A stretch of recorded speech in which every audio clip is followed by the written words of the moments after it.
Hello everyone and welcome back to our channel Biodiversity and Conservation. I am Subbalakshmi Raut from Ambika Prasad's Research Foundation, India, and we are continuing our UGC NET examination series for environmental science subject, and this is the sixth part of Unit 8, Environmental Assessment, Management and Legislation. So today we are going to study about Chapter 4 of the Wildlife Protection Act 1972, and it deals with the protected areas, the protocols which we have to follow in protected areas if we enter. So let's start. So first, in case of sanctuaries, the areas which are declared as sanctuaries by central government. So here there are some sections. First section is section 18, declaration of sanctuary. So here it discusses about how or how actually a sanctuary is being declared. So here either central government or state government decides that. So let's start. The This section states that the state government may by notification declare its intention to constitute any area other than an area comprised within any reserve forest or the territorial waters as the sanctuary if it considers that such area is of adequate ecological, faunal, floral, geomorphological, natural or zoological significance for the purpose of protecting, propagating or developing wildlife or its environment. So here the state government can declare any area other than the reserve forests and territorial waters as sanctuary if there is some importance of that area, maybe in case of ecological importance or faunal or floral importance, or their geography must be very crucial. So if those type of significance is there, then that area can be declared as a sanctuary to protect the uh, protect the wildlife or the environment in that area. So it also states that the notification referred in subsection 1 shall specify as nearly possible the situation and limits of such area. So for the purposes of this section, it shall be sufficient to describe the area by roads, rivers, ridges or other well-known or readily intelligible boundaries. Now 18A section says about the protection to sanctuaries, and it states that when the state government declares its intention under subsection 1 of section 18, that is the previous section, to constitute any area not comprised within any reserve forest or territorial waters under that subsection as a sanctuary, the provisions of section 27 to 33A shall come into effect forthwith. So, till such time, all the rights of affected persons are finally settled under sections 19 to 24. The state government shall make alternative arrangements required for making available fuel, fodder, and other forest produce to the persons affected in terms of their rights as per the government records. So, here, before declaring any area as a sanctuary, they have to take care about of the community or the people living in that area. So within the time period that takes to declare an area as sanctuary, they have to provide the persons or the affected persons of that area with some um, provisions like fuel or food or fodder for the animals or any other forest produce that they were using in that area. So this section says that basically. Now 18B section states that about the appointment of collectors. So here it states that the state government shall appoint an officer to act as collector under the Act within 90 days of coming into force of the Wildlife Protection Amendment Act 2002, or within 30 days of the issue of the notification under Section 18, that is declaration of an area as sanctuary, to inquire into and determine the existence, nature and extent of rights of any person in or over the land comprised within the limits of the sanctuary, which may be notified under subsection 1 of section 18.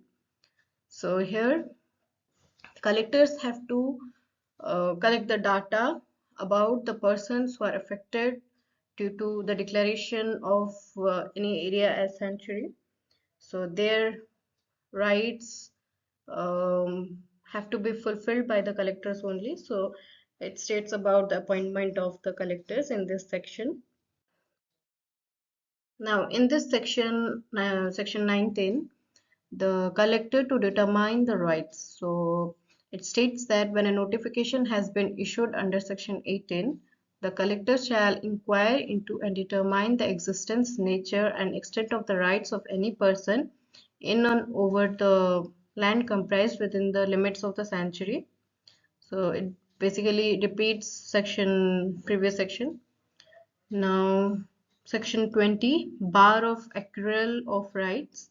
It states that after the issue of a notification under section 18, no right shall be acquired in, on, or over the land comprised within the limits of the area specified in such notification, except by succession, testamentary, or intestate. So here it states that after we have received a notification that an area is being declared as a sanctuary, then nobody has any right to acquire the land under their name except by succession or testamentary or intestate. Anyone can get the land. Now, section 21, proclamation by collector. So here it states that when a notification has been issued under section 18, the collector shall within a period of 60 days publish in the regional language in every town and village in or in the neighborhood of the area comprised therein a proclamation. So the proclamation may specifying as nearly as possible the situation and the limits of the sanctuary, and requiring any person claiming any right mentioned in section 19 to prefer before the collector within 2 months of the date of such proclamation a written claim in the prescribed form specifying the nature and extent of such right with necessary details and amount and particulars of compensation, if any, claimed in respect thereof.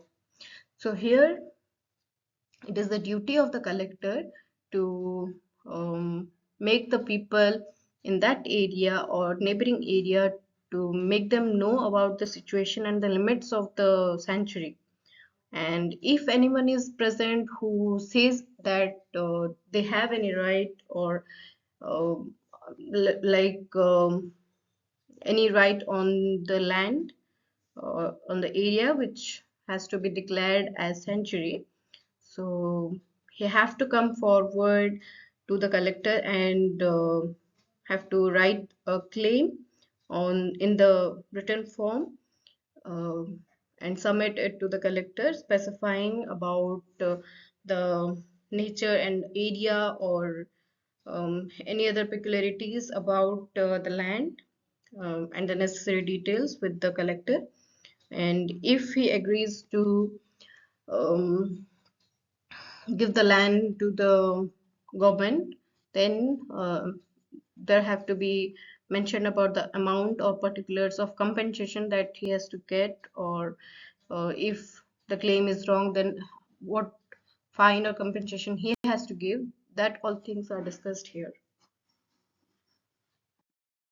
Now, the next section, section 22, says about the inquiry by collector. Here it states that the collector shall, after service of the prescribed notice upon the claimant, expeditiously inquire into the claim preferred before him under clause B of section 21 and the existence of any right mentioned in the section 19 and not claimed under clause B of section 21 so far as the same may be ascertainable from the records of the state government and the evidence of any person acquainted with the same. So here in this section, the collector inquires the data collected from the claimant who have claimed that he or she has any property or right on that area. You have to investigate these data and have to come to the conclusion whether the claim is right or wrong. So and they have to match the data with the records of the state government.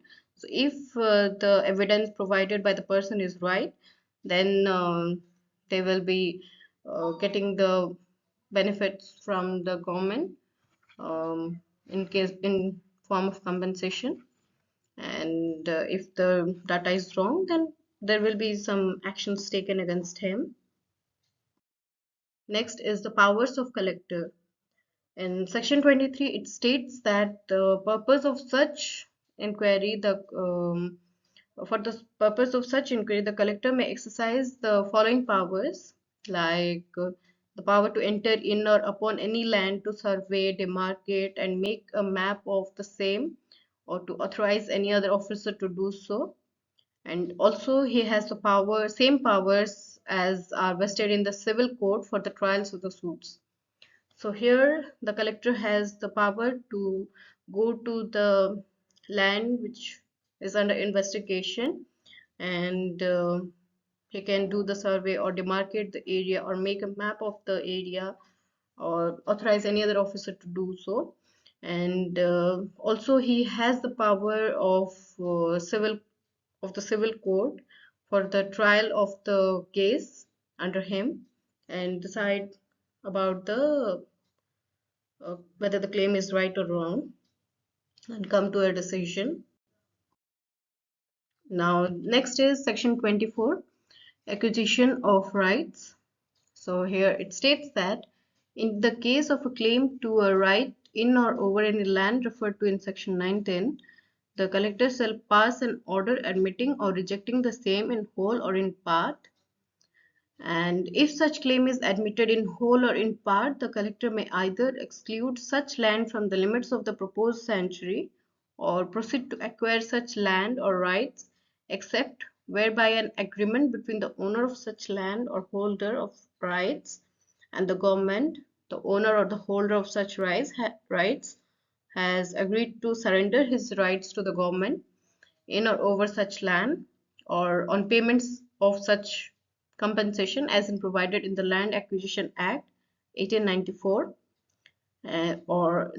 or allow in consultation with the Chief Wildlife Warden the continuation of any right of any person in or over land within the limits of the sanctuary.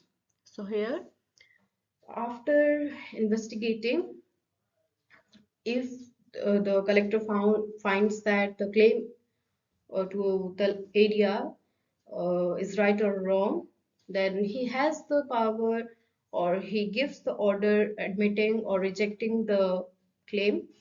So, if such claim is um, right, then he has to either exclude the area of the person from the limits of the proposed sanctuary, or he can negotiate with the person and come to an agreement um, that they can surrender their land to the government, but with some compensation that is provided in the Land Acquisition Act 1894, or in consultation with the Chief Wildlife Warden, the person may continue to have the right um, of the on the land within the limits of the sanctuary. So by discussing with chief wildlife warden, they can have the person's land under them if the land comes within the limits of the sanctuary. Now, next is section 25, acquisition proceedings. So here it states that for the purpose of acquiring such land or rights in or over such land, the collector shall be deemed to be a collector proceeding under the Land Acquisition Act 1894. The claimant shall be deemed to be a person interested and appearing before him in pursuance of a notice given under Section 9 of that Act. The provisions of the sections preceding Section 9 of that Act shall be deemed to have been complied with, where the claimant does not accept the award made in his favor, has the matter of compensation. He shall be deemed within the meaning of Section 18 of that Act to be a person interested who has not accepted the award and shall be entitled to proceed to claim relief against the award under the provisions of Part 3 of that Act. Here, the collector, with the consent of the claimant or the court, with the consent of both the parties, may award compensation in um, land or money, or partly in land or partly in money.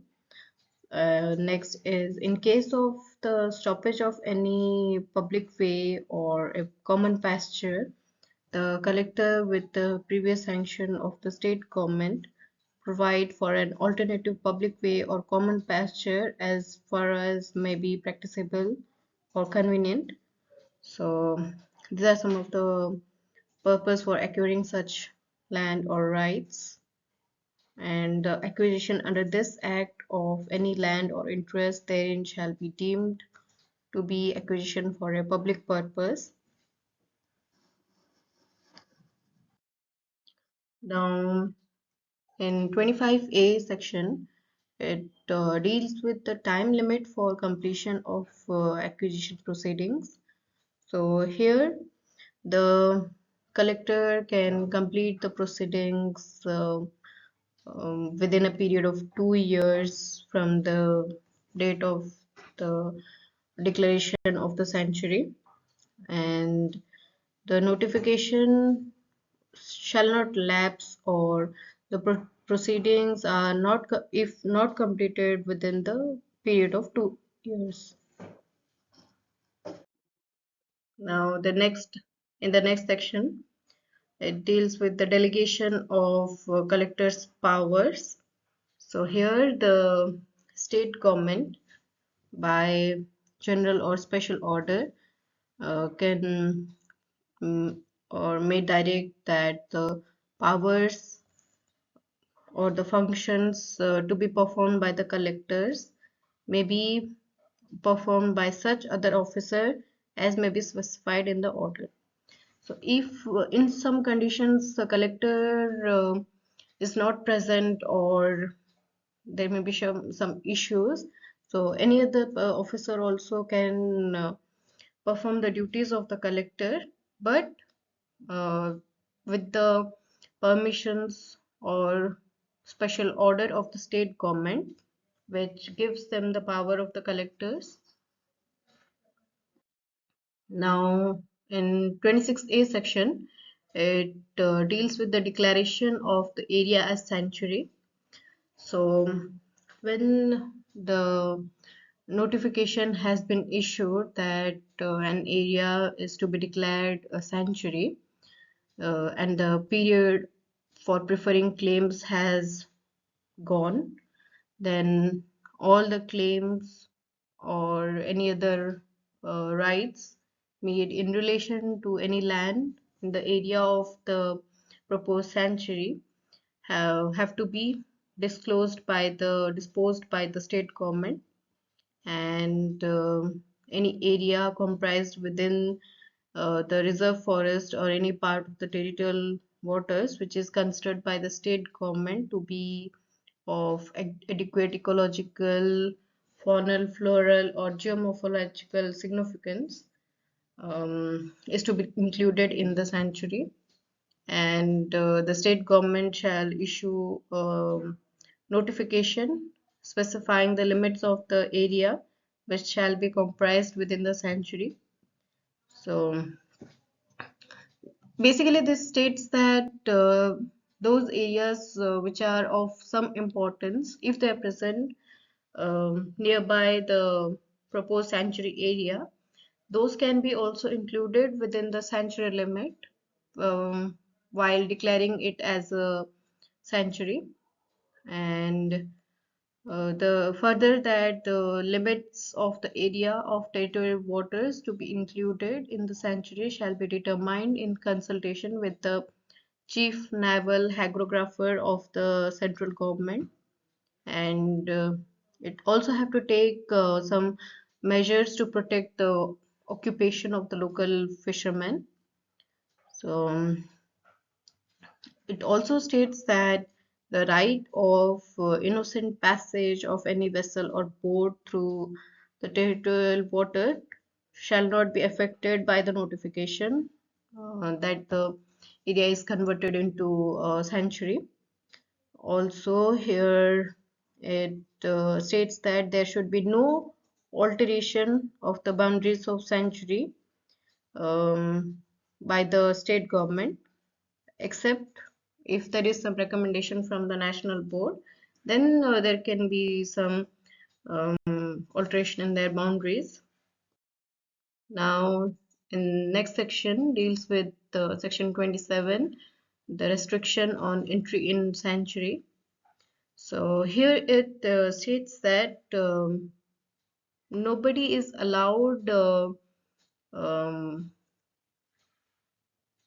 to reside or to enter the sanctuary except some persons, like a public servant on duty, he or she is allowed, a person who has been permitted by the chief wildlife warden or the authorized officer to um, enter or can stay within the limits of the sanctuary, or any person who has any right over the immovable property within the limits of the sanctuary. So those who have the right to stay inside the sanctuary, they can enter and they can stay there. Also, the person passing through the sanctuary along a public highway. So if anybody is passing through the area, they can enter. And next are the dependents of the person, those who are already staying inside the sanctuary area, they can enter or stay there. And it also states that every person shall so long as he resides in the sanctuary is bound to prevent the commission in the sanctuary of an offense against this act, where there is reason to believe that any such offense against this act has been committed in such sanctuary, to help in discovering and arresting the offender. So here it states that anyone who is staying in the sanctuary has to take care of the sanctuary and prevent any illegal activities inside the sanctuary, and if found so, they can uh, be punished. And if there is a reason to believe that the person staying inside the forest is committing any crime, then after discovering them, they can arrest the offender also. Now, their duty is also to report the death of any wildlife or any animal, or hunting, or all those illegal activities to the chief wildlife warden, and to safeguard the sanctuary. And also, in case of fire, they have the right to extinguish the fire within the sanctuary, of which he has the knowledge or information, and also to prevent from spreading the fire in within the sanctuary limits. And they also, the people residing inside the sanctuary also have the right to provide aid or assist any forest officer, chief wildlife warden, or police officer um, for preventing the commission of any offense, and may also take part in the investigation of such offense. So this section also states that no person with intent to cause damage to the boundary mark of the sanctuary are allowed to enter inside the sanctuary or to cause any wrongful gain as defined in the Indian Penal Code 1860, and no person shall tease or molest any wild animal or litter the grounds of the sanctuary. And the next section, it deals with the grant of permit. Here actually the chief wildlife warden have the right to grant permit to any person so that he or she can enter inside the sanctuary for mainly some special purposes like for investigation or study of wildlife and purposes of some incidents inside the sanctuary, or in case of photography also they're allowed to enter the sanctuary, or in case of scientific research or tourism, or transaction of some business with any person who are living inside the sanctuary. So these are the special permissions which are taken from the chief wildlife warden so that they can enter the sanctuary.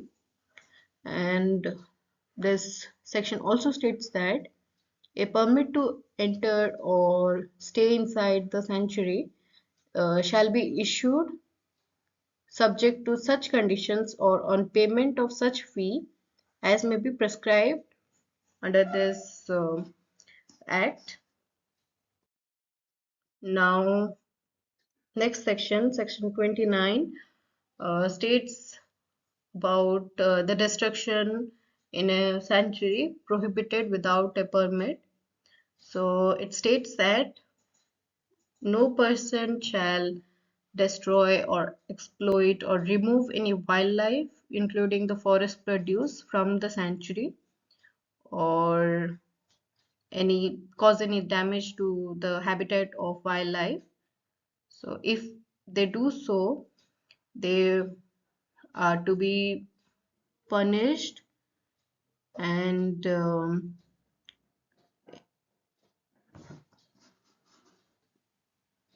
also in some cases there is a case of diversion of water flow or something related to the water flow that cannot be done inside or outside the sanctuary, but after getting the permission from the chief wildlife warden or the state government, um, they can remove some wildlife from the sanctuary so that they can change the flow of water into or outside the sanctuary.